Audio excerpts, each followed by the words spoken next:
ഇത് മാത്രം മതിയാകും നമുക്ക് രുചിയോടെ ഊണ് കഴിക്കാൻ. വളരെയധികം ഉണക്ക മീനൊക്കെ ഇതിൻ്റെ മുൻപിൽ തോറ്റു. അത്രയ്ക്ക് വളരെ ടേസ്റ്റായിട്ടുള്ള ഒരു കറി, വാഴയ്ക്ക കൊണ്ടുള്ള ഒരു ഏറ്റവും നല്ല രുചികരമാണ്. ഇത് കണ്ടു നോക്കുക. ഹായ് ഫ്രണ്ട്സ്, എല്ലാവർക്കും നമസ്കാരം. ഇന്ന് ഞാൻ വളരെ രുചികരമായ കണ്ടോ, ഇത് മുന്തൻ കായ കൊണ്ടാണ്, പേമൊന്തൻ കായ കൊണ്ട് വളരെ ഇത് മാത്രം മതി നമുക്ക് ഊണ് കഴിക്കാൻ വേണ്ടി.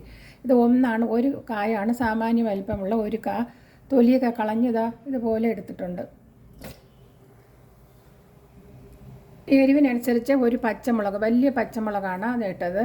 കൂടുതൽ എരിവ് വേണമെന്നുള്ളവർക്ക് ഇട്ട് കൊടുക്കാവുന്നതാണ്. പിന്നെ ചെറിയ ഉള്ളി തന്നെ ഇടുക. ചെറിയ ഉള്ളി ഒരു 10 എണ്ണം എടുത്തിട്ടുണ്ട്. ഇതുപോലെ അരിഞ്ഞ് ഇടാം. ഒരു 3/4 ടീസ്പൂൺ മഞ്ഞൾപ്പൊടി ഇടാം.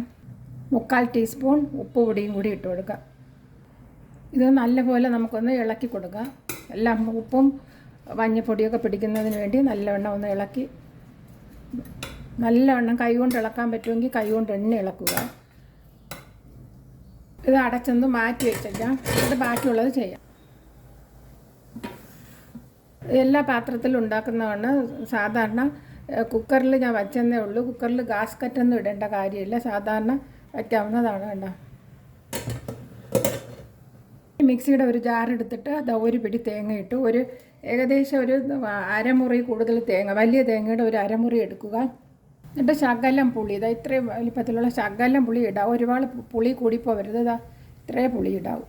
കണ്ടോ, 1/2 ടീസ്പൂൺ പച്ച മല്ലിപ്പൊടി ഇടാം. 1 ടീസ്പൂൺ സാധാരണ മുളക് പൊടി ഇടാം. ഇനി സാധാരണ തണുത്ത വെള്ളം ഒരു 5 ടേബിൾ സ്പൂൺ ഒഴിച്ചു കൊടുക്കാം.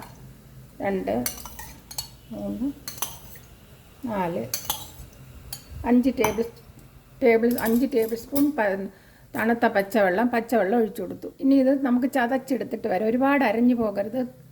ഇനി ഇതുപോലെ അരച്ചെടുത്തിട്ട് നമുക്ക് അരപ്പതിലോട്ട് തട്ടിക്കൊടുക്കാം. ഇതുപോലെ അരച്ചെടുത്താൽ മതിയാകും. സാധാരണ അവിയലിന് അരയ്ക്കും പോലെ അരച്ചെടുത്താൽ മതിയാകും. ഇനി നമുക്കിതെല്ലാം കൂടെ ഒന്ന് ഇളക്കി ഒന്ന് യോജിപ്പിച്ച് കൊടുക്കാം.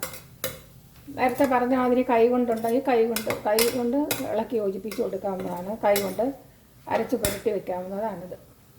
ഇത് മാത്രം മതിയാകും നമുക്ക് ചോറ്. നേരത്തെ പറഞ്ഞത് മാതിരി ഒഴിക്കാൻ പോലും കറി വേണ്ട. അത്രയ്ക്ക് രുചിയായിട്ട് നമുക്ക് ഊണ് കഴിക്കാവുന്നതാണ്. ഇനി മിക്സിയുടെ ജാറ് കഴുകി കുറച്ചുകൂടി വെള്ളം ഒഴിച്ച് കൊടുക്കാം. അത്രയും കഴുകിയിട്ട് നമുക്ക് ഇത്ര സ്പൂണൊന്ന് കാണിക്കാം. 1, 2, 3, 4, 5, 6 ടേബിൾ സ്പൂൺ വെള്ളം ഒഴിച്ചിട്ടുണ്ട്. കണ്ടോ, ഇത്രയും മതിയാകും വെള്ളം. ഇനി അടുത്തത് രുചി കൂടാൻ വേണ്ടി നമുക്ക് 1 ടേബിൾ സ്പൂൺ വെളിച്ചെണ്ണ, പച്ച വെളിച്ചെണ്ണ ഒഴിച്ചു കൊടുക്കാവുന്നതാണ്. 1 ടേബിൾ സ്പൂൺ മാത്രം മതിയാകും പച്ച വെളിച്ചെണ്ണ. ഇപ്പം തന്നെ നല്ല മണം വന്നിട്ടുണ്ട്. ഉപ്പുണ്ടാകുന്നത് നോക്കാം.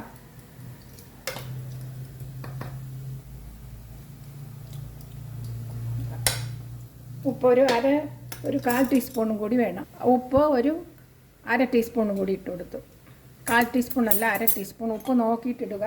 ഞാൻ ഇങ്ങനെ നോക്കിയപ്പോൾ ഉപ്പ് കുറവായത് കാരണമാണ് ഞാൻ ഇങ്ങനെ ഉപ്പിട്ടത്. ഇത്രയും വെള്ളം മതിയാകും. നല്ല വറ്റിച്ചെടുക്കാൻ വേണ്ടിയാണ്. ഇതിൽ തന്നെ വെള്ളം കാണും. ഇത് നമുക്ക് അടുപ്പിലോട്ട് വയ്ക്കാം.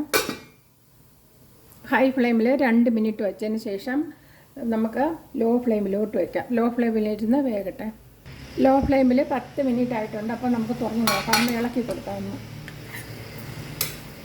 നല്ല മണം തന്നെ വന്നിട്ടുണ്ട്. നല്ല ഇപ്പോഴൊക്കെ നമ്മൾ രാമായണമൊക്കെ വായിക്കുന്ന സമയത്ത് ഇതുപോലെ കഴിച്ചാൽ നമുക്ക് മീനൊന്നും ഇല്ലാതെ കഴിക്കാൻ ചിലർക്ക് ബുദ്ധിമുട്ടായിരിക്കും. ഇതുപോലെ ഉണ്ടാക്കി കഴിക്കുകയാണെങ്കിൽ നമുക്ക് ഇത് മാത്രം നമുക്ക് കഴിക്കാം. രുചിയോടെ ഊണ് കഴിക്കാവുന്നതാണ്. അടച്ചു വയ്ക്കാം. ലോ ഫ്ലെയിമിൽ മൊത്തം 15 മിനിറ്റ് ആയിട്ടുണ്ട്. അപ്പോൾ നമുക്ക് തുറന്ന് നോക്കാം. വെന്തിട്ടുണ്ട്. കണ്ടോ, നല്ല വെന്ത് ഉടഞ്ഞിട്ടുണ്ട്. നമുക്ക് ഫ്ലെയിം ഓഫ് ചെയ്യാം. അടിപൊളിയായിട്ടുള്ള ഒരു വാഴയ്ക്ക കൊണ്ടുള്ള ഒരു കറിയാണ്. വേറെ ഏതൊരു കറി വാഴയ്ക്ക കൊണ്ടുണ്ടാക്കിയാൽ ഇത്രയും ടേസ്റ്റ് വരത്തില്ല. അതുപോലെ നിങ്ങൾ ഇതുപോലെ ഉണ്ടാക്കി നോക്കുക. എല്ലാവർക്കും ഈ രാമായണ മാസത്തിൽ നന്മയും ഐശ്വര്യവും സർവ്വവിധ ഐശ്വര്യവും ആയുരാരോഗ്യ സൗഖ്യം ഉണ്ടാകട്ടെ. ബൈ.